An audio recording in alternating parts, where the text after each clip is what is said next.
সালামু আলাইকুম রহমতুল্লাহ।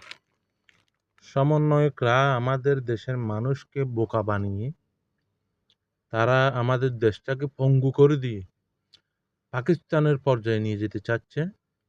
আমি সকল বাংলাদেশিদেরকে অনুরোধ করব, এই সমন্বয়কদের হাত থেকে দূরে থাকুন, এদের ফাঁদে পা দিবেন না। আজকে সচিবালয়ে আগুন দিয়ে তারা প্রমাণ করেছে তারা বাংলাদেশের ৭১-এর যে সমস্ত ইতিহাস আছে, যে সমস্ত নথিপত্র আছে, এগুলোকে ছত্রভঙ্গ করে দিয়ে, এগুলোকে নষ্ট করে দিয়ে এরা এটাকে পাকিস্তানি রাজ্য, পাকিস্তানের একটা রাজ্য হিসাবে ঠিক আগের মতো পূর্ব পাকিস্তান হিসাবে প্রতিষ্ঠিত করতে চায়। এরা আমাদেরকে যেভাবে মিথ্যা প্রলোভন দেখিয়ে, মিথ্যা রটনা রটিয়ে যেভাবে জুলাইয়ে আগস্টে যে এরা বিপ্লব নামের যে উচ্ছৃঙ্খলা করছে, সেটাকে কখনোই দেশবাসী মেনে নিতে পারে না এবং মেনে নেবে না ইনশাআল্লাহ। সবাই সজাগ থাকুন, এদের পতন অনিবার্য। সালামু আলাইকুম রহমতুল্লাহ।